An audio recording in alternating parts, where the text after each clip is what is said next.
Welcome to episode 3 of the Funny Story Podcast. As always, I'm your host, comedian Chris Diorio.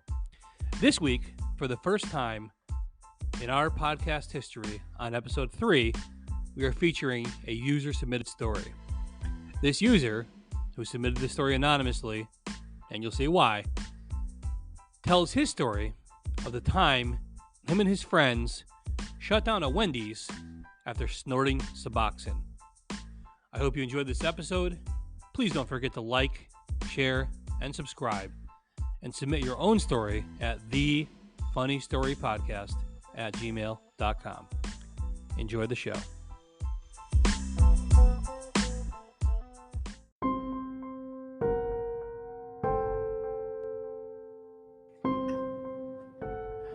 Our story today was submitted anonymously by a user, and this story is called The Time I Shut Down a Wendy's by Snorting Suboxone.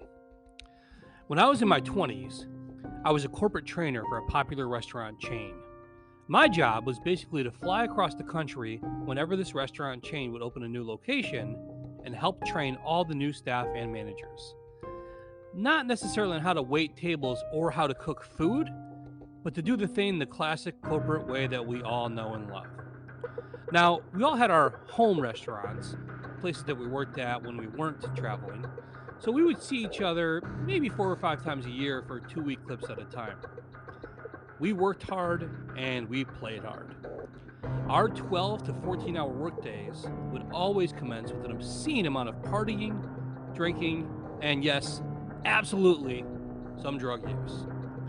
For anyone who's ever heard stories about how it is to work in the service industry, this is like that on steroids.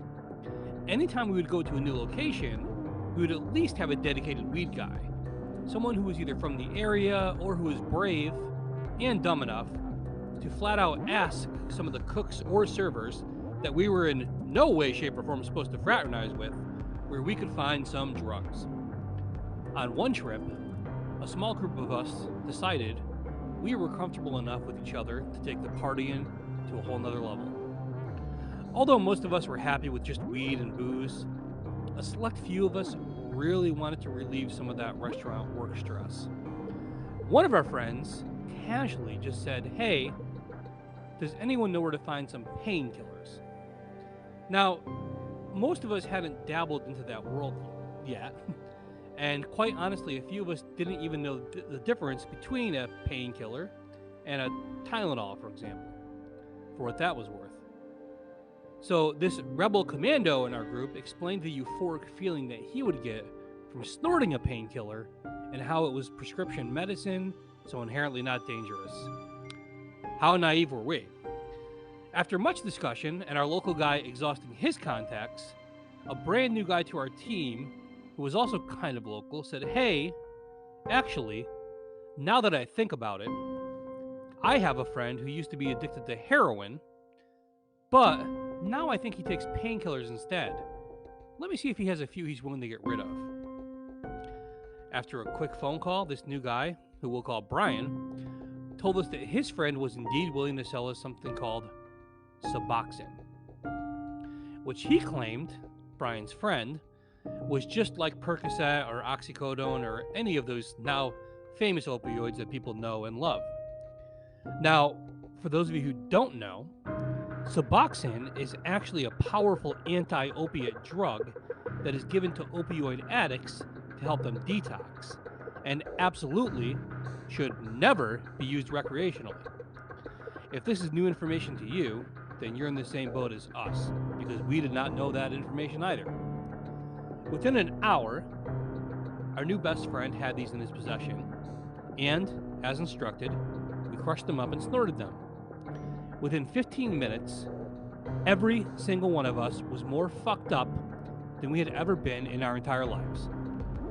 Our pupils were literally microscopic, and none of us could sit up straight.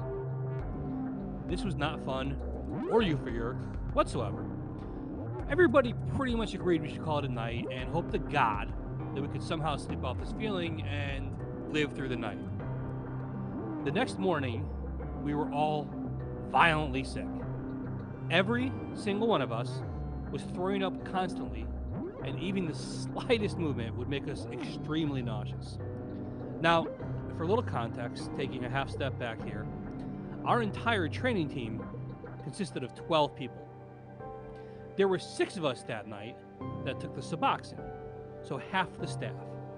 Now, typically on a given work day, 1 or 2 people would have the day off, leaving us with 10 people on the floor to train. Out of the 6 of us, 4 of us absolutely refused to go in, and 2 of us decided, we'll give it a try. Within minutes of our morning meeting starting, the 2 of us both had to rush to the bathroom and started vomiting everywhere. Our boss was pissed. She demanded to know what happened, thinking, correctly, that we were out partying. Instead, trying to save our own asses, my buddy and I told her that we had all eaten at the same Wendy's the night before, and we think we had food poisoning. Now, we were hoping that she would just be kind of upset about the whole thing, chalk it up to food poisoning, and do what she had to do to make the day work. But the fact that half of her staff were now out of commission meant that we were potentially delaying the opening of her new restaurant, and that was 100% not okay with her. She called up the Wendy's and started screaming at whatever poor soul was unfortunate enough to have picked up the phone. She lambasted this person for 20 minutes, going on a rant about how she put her entire project in jeopardy. Not satisfied with that, though, she then called the local health department. And she told the health department that half of her employees were violently ill after eating at this local Wendy's. My buddy and I realized we were officially in too deep. Now, we could have come clean, but the group of us decided to double down on this lie. There's no way we were admitting to have done drugs on a company time. Now, most of us, having gone through Serve Safe Food training, which is a national Serve Safe Food certification to determine whether or not you understand food safety procedures, we knew that potatoes are considered a potentially hazardous food. So we all got together and agreed to tell the health department that we had all ordered the baked potatoes at Wendy's. We thought, hey, you know what, maybe they'll go in there and make the Wendy's clean their ovens a little bit, and that might not be such a bad thing. Nope. Shortly after all this, and after being interviewed by the health inspector, and again having to swear up and down that we all ate at this one single Wendy's and couldn't produce a receipt because, of course, we all threw our trash away in the hotel the night before, and none of us paid with credit card. Our boss later called us and proudly said, hey, don't you guys worry, I took care of everything. I'm sorry this happened to you. The health department has decided to shut this Wendy's down until further notice. So unwittingly, not only did we force this poor fast food restaurant to lose business for 48 hours, we fucked ourselves royally, because without a Wendy's for people in this small town to eat at, on our opening night, it felt like the entire town was at our restaurant and we were on a 2-hour wait for the entire shift, because 6 of us decided to snort an unknown prescription medication and shut down our only competition in the entire town. That week ended up being probably one of the worst weeks of my entire life, fighting sickness, guilt, and the sheer amount of people that I had to deal with that weekend because, again, me and my friends shut down the only competition in town.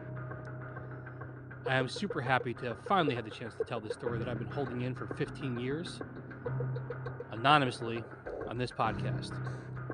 We appreciate you having us.